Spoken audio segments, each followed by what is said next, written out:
Evelyn, where are you? Why is our house just gone? Ethan's voice, laced with panic, was music to my ears. I savored the moment, the sweet retribution for his betrayal. Yes, Ethan, I had it demolished. Everything you left behind is gone. But why? His disbelief was palpable. Because, Ethan, some things are too broken to be fixed, I replied, a cold calmness in my voice. I am Evelyn, a 45-year-old caregiver, married to Ethan, a 46-year-old marketing executive. Our son, Lucas, had just moved out after college, leaving an echo in our home and apparently in Ethan's sense of responsibility. The day Lucas left, Ethan chuckled. Evelyn, he's not a kid anymore. Let him make his own mistakes. I remember feeling a twinge of annoyance, masked by the relief of seeing them both smile. But that annoyance, that small crack, was about to widen into a chasm. Just as I thought we'd rediscover each other, life took a sharp turn. Dad fell in the yard. Broken bone, maybe. I'm heading to the hospital, Ethan informed me one evening, his voice oddly detached. Should I come with you? No, I got this. Don't worry. But worry I did. At work, I was distracted, feeling an impending sense of doom.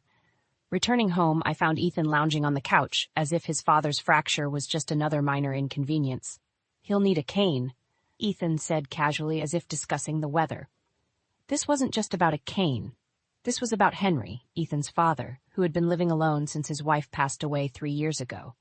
Despite our offers, he had refused to move in with us, valuing his independence. Now the decision was made for him. We should live with your dad, right? I asked Ethan, already knowing his answer. Sure, why not?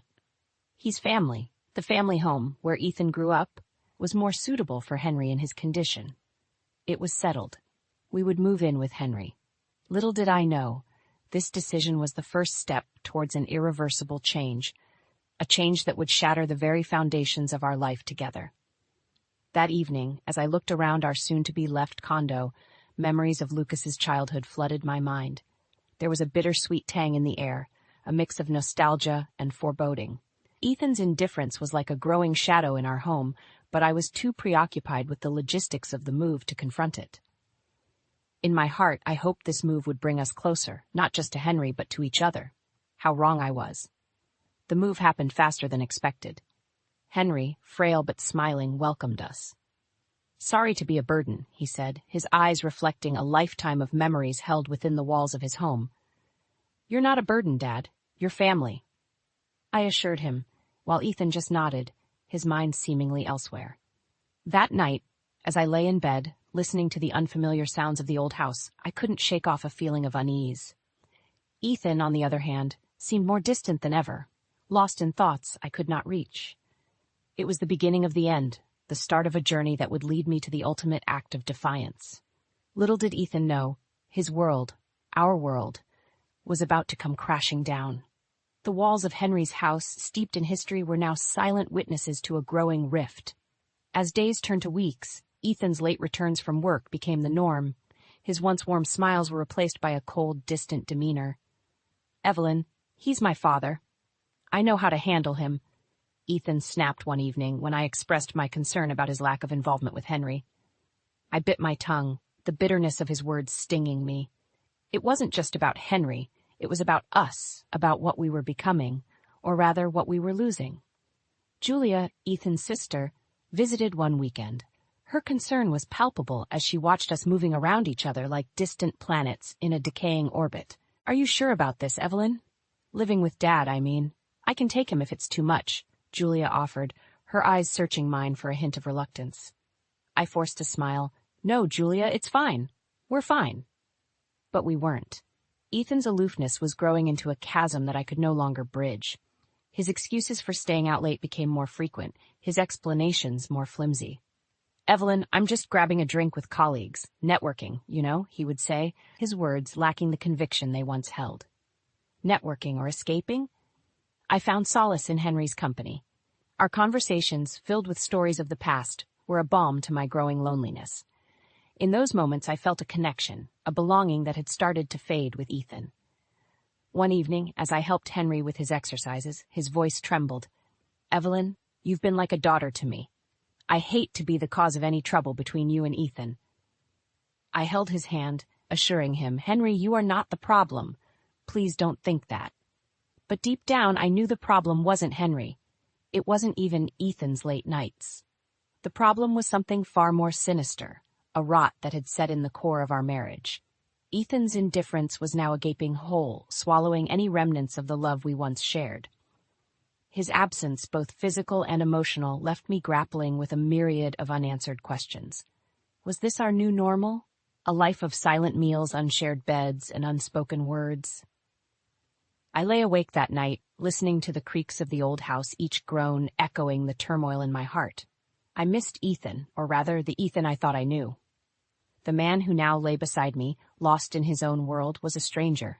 As the days blurred into each other, Ethan's neglect of both Henry and me became more pronounced. His once excited talks about his day at work dwindled to monosyllables.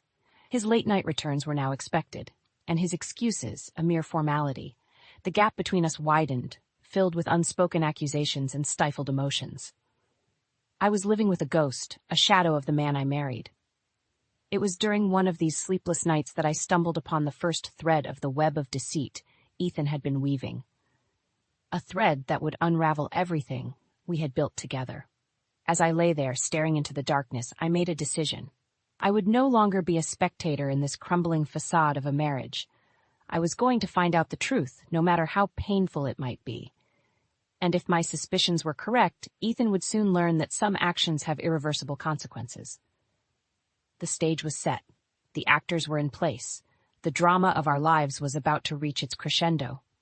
The days turned into a monotonous cycle, with Ethan's apathy casting a shadow over the household. His late returns became so routine that I stopped asking where he had been. The silence between us grew louder, filled with unasked questions and unvoiced suspicions.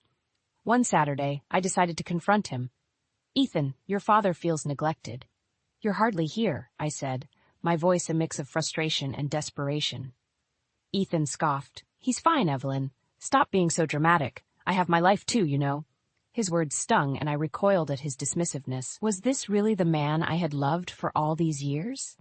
As I tended to Henry, his gratitude only deepened my resentment towards Ethan. "You're too good to us, Evelyn. I'm sorry for my son's behavior," Henry whispered during one of our walks. "It's not your fault, Henry. I just wish Ethan could see what he's missing," I replied, my heart heavy with unshed tears. Julia's visits became my solace, her presence a stark contrast to Ethan's indifference. "Evelyn, if you ever need to talk, I'm here," she offered one afternoon as we sipped tea in the garden. I nodded, grateful for her support, but too proud to admit how much Ethan's neglect was affecting me. The final straw came on a rainy Thursday evening. Ethan had not returned home, and his phone went straight to voicemail. Worried, I waited up, the clock ticking away my patience. He stumbled in past midnight, reeking of alcohol. "Where were you?" I demanded, my worry turning into anger. "Just out, Evelyn." "Stop being such a nag," he slurred, brushing past me. That word, nag, echoed in my mind, igniting a fire within me. I was not a nag. I was a wife concerned about her crumbling marriage. The following week, my suspicions turned into reality. While cleaning, I found a receipt in Ethan's jacket, a hotel receipt dated for a night he had claimed to be working late. My hands trembled as I read the details. Room service, a bottle of champagne, and a single room for two. The betrayal sliced through me, each word on the receipt a confirmation of Ethan's infidelity. My heart raced, a mixture of anger, pain, and disbelief coursing through me. I confronted him that evening, the receipt clenched in my fist. "What is this, Ethan? Explain this to me," I yelled, my composure shattered. Ethan's eyes widened, then narrowed. "It's not what you think, Evelyn. It was just a business meeting that went late." "A business meeting? With champagne in a hotel room?" I spat, my voice dripping with sarcasm. Ethan's silence was the only answer I needed. The truth hung in the air, a tangible presence that neither of us could deny. That night I lay awake, the weight of Ethan's betrayal crushing me. I had been a faithful wife, a caring stepdaughter, and yet this was the payment for my loyalty. As dawn broke, a cold resolve settled over me. Ethan had made his choice, and now I would make mine. It was time for Ethan to learn that every action has consequences. I would no longer be the silent victim of his deceit. The plan started to form in my mind, a plan that would shake the very foundation of Ethan's world. He had underestimated me for the last time. Evelyn, the doting wife and caregiver, was about to show Ethan a side of her he had never seen, a side that even I hadn't known existed. The stage was set for my revenge, and I was ready to play my part to perfection. Ethan's days of betrayal were numbered, and he wouldn't even see it coming. Armed with the bitter truth, I was a storm brewing on the horizon. Ethan's betrayal had lit a fire within me, and I was determined to make him pay. My plan for revenge began to take shape, fueled by each lie he had told, each night he had left me alone. Julia visited again, and this time I didn't hold back. "Ethan's having an affair," I confessed, the words tasting like poison on my lips. Julia's shock quickly turned to anger. "That bastard! How could he do this to you, to Dad?" "We need to do something, Julia. I won't let him get away with this," I said, my voice steady with newfound resolve. "We'll figure this out, Evelyn. I'm with you," Julia assured, her hand gripping mine.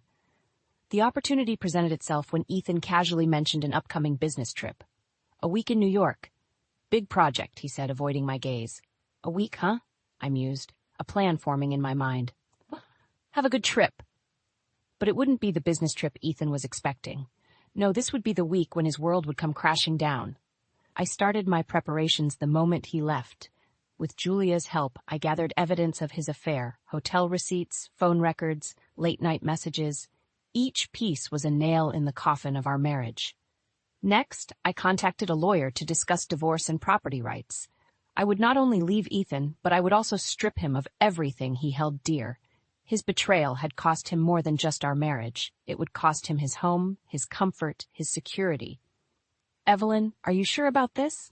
Julia asked, concern etched on her face.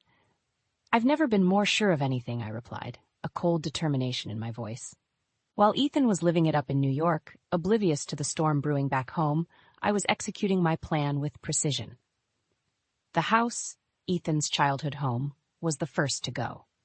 I hired a demolition crew, explaining that the house was old and needed to be torn down for safety reasons. As the bulldozers tore through the walls, I watched with a sense of grim satisfaction. This was more than just a physical demolition. It was symbolic of the destruction of our marriage. Next, I arranged for the sale of the land. The property was in my name, thanks to Ethan's careless handling of the paperwork. The land would fetch a good price, and the money would be mine alone. As the days passed, my plan unfolded flawlessly.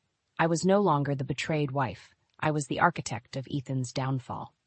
Finally, the day of Ethan's return arrived. I waited for his call, the anticipation a sweet torture. "Evelyn, where are you? What happened to the house?" Ethan's voice was laced with confusion and panic. "I had it demolished, Ethan. And the land, it's been sold," I replied, each word a dagger to his heart. "What? Why? Evelyn, that was our home," he stammered, his voice a mix of disbelief and despair. "It was a house, Ethan, not a home.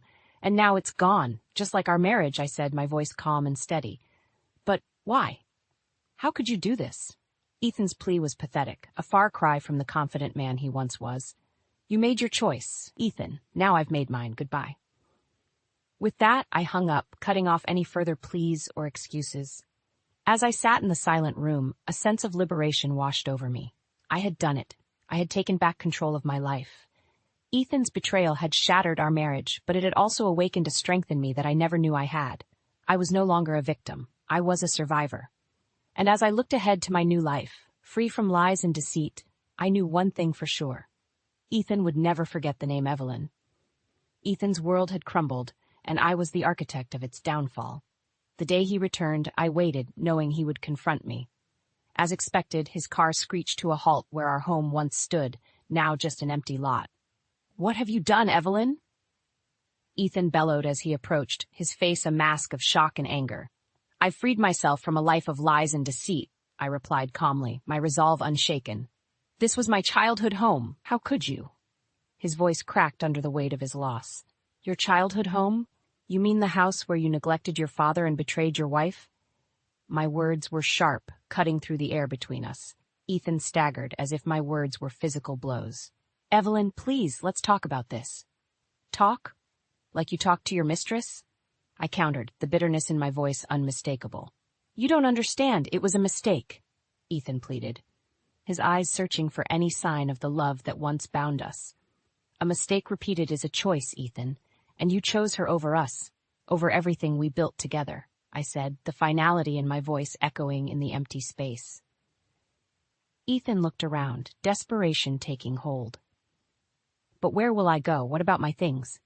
Your things are in storage. As for where you'll go, that's no longer my concern, I stated, devoid of any sympathy. I never thought you could be this cruel. Ethan said, his voice barely above a whisper. Cruel? No, Ethan, I'm not cruel. I'm just no longer your fool, I replied, turning away from the ruins of our past. Ethan's voice faded as I walked away, leaving him amidst the debris of his choices. I had exacted my revenge, not out of cruelty, but out of respect for myself. As I drove away, the weight of the past years seemed to lift off my shoulders.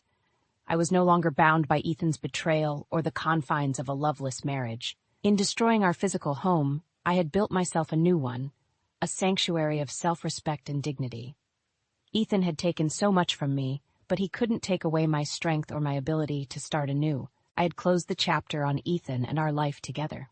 Now it was time to write a new story, one where I was the protagonist, not a victim of someone else's script. Ethan's downfall was the price he paid for his betrayal. As for me, I had gained something far more valuable, my freedom and a chance to rediscover who I was before I lost myself in our marriage. The road ahead was uncertain, but for the first time in years, it was a road I looked forward to traveling. Ethan was a part of my past, a chapter closed and left behind. The future was mine to shape, and I embraced it with open arms and a heart free of the chains of betrayal. The aftermath of the house's demolition left Ethan in a state of shock and desperation. A few days later he called, his voice laced with a mix of anger and disbelief. Evelyn, we need to talk. Meet me at the cafe on 5th, please. I agreed, curious to see how he would try to spin this tale. At the cafe, Ethan sat hunched over, a shadow of his former self. Evelyn, why are you doing this? You've destroyed everything, he blurted out as I sat down. Destroyed everything. Ethan, you did that when you chose to have an affair, I replied, my tone even but firm. That was a mistake. But this, what you're doing, it's unforgivable. His voice cracked, his facade of control crumbling. A mistake. No, Ethan, a mistake is forgetting to pay a bill, not cheating on your wife. I countered sharply. You can't just take everything from me. The house? The money? What about me? Ethan's plea was pathetic, tinged with selfishness. What about you? What about me, Ethan? Or did you forget that there were two people in this marriage? I challenged. Ethan's face contorted with frustration. You're being unreasonable. You're ruining my life over a fling. A fling? Is that what you call breaking our vows, our trust? My voice rose, attracting glances from nearby tables. Evelyn, please, we can fix this. I'll end it with her. We can go to counseling, Ethan offered, desperation seeping into his voice. Fix this? There's nothing left to fix, Ethan. You made your choice, and now you have to live with it, I said, my decision clear and unwavering. I'll lose my job, my reputation. You don't understand the consequences, he pleaded. The consequences? You should have thought of that before. Hanish, as for your job and reputation, those were never my concern, I replied, my tone icy. Ethan slumped, defeated. So, what now? A divorce? Yes, a divorce. And since you're so concerned about consequences, I've recorded this conversation. Admitting to your affair will make the proceedings much smoother, I revealed, watching as the color drained from his face. You recorded me? Ethan gasped, his eyes wide with shock. Yes. It's time for you to face the consequences of your actions, Ethan. You've lost more than just a house. You've lost a wife who loved you, a family that respected you, and a life that you took for granted, I stated, standing up to leave. As I walked away, I didn't look back. Ethan's voice, calling out to me, was just a distant echo. I had closed that chapter of my life, and there was no turning back. The price of betrayal was high, and Ethan was paying it in full. I had not just sought revenge, I had sought justice for myself. The future was uncertain, but it was a future where I was no longer shackled by Ethan's deceit. I was free, and that freedom was the sweetest victory of all. The dust had settled, and Ethan's world was irrevocably altered. The divorce proceedings were swift, fueled by the incontrovertible evidence of his affair. He tried to argue, to fight, but the truth left him with no ground to stand on. As I sat across from him in the lawyer's office for the final signing, he was a mere shell of the man I once knew. Evelyn, please, can't we rethink this? Ethan's voice was a desperate whisper. There's nothing left to rethink, Ethan. You made your choices and now I've made mine, I replied, my voice steady and resolute. With each signature, I felt a chapter of my life closing, a chapter filled with pain, betrayal, and ultimately liberation. When it was over, Ethan tried to speak, but I cut him off. There's nothing more to say, Ethan. Goodbye. Leaving the office, I felt lighter, as if a weight had been lifted off my shoulders. I was no longer Ethan's wife. I was Evelyn, free and unbound. In the weeks that followed, Ethan's life continued to unravel. His job was lost, a casualty of the scandal. His reputation, once impeccable, was now tarnished by the truth of his indiscretions. I heard through mutual acquaintances that he was living in a small apartment, a stark contrast to the life of comfort he once knew. His mistress had left him, unwilling to deal with the fallout of their affair. Ethan was alone, a consequence of his own making. As for me, I started anew. The money from the sale of the land allowed me financial freedom, and I found peace in my independence. I reconnected with old friends, took up hobbies I had long forgotten, and found joy in the small things. Julia and I remained close, our bond strengthened by the trials we faced together. "You're stronger than you ever realized, Evelyn," she said to me one evening over dinner. "I guess I am," I replied, a smile playing on my lips. My new life was simpler but richer in ways that money couldn't buy. I had respect, dignity, and a sense of self that no one could take from me. Ethan tried to reach out a few times, but I never responded. That chapter of my life was closed, and I had no intention of revisiting it. I often thought about the house, the symbol of our broken marriage. In its destruction, I had found my strength. It was a drastic step, but it was necessary for me to break free. Now, looking ahead, I saw a path filled with possibilities. A path where I was the author of my own story, no longer a character in someone else's drama. The road to recovery was not easy, but it was mine to travel. I had survived the storm, and in its wake, I found a peace I never knew existed. Ethan's betrayal had shattered me, but in those broken pieces I found myself, and that was the greatest victory of all.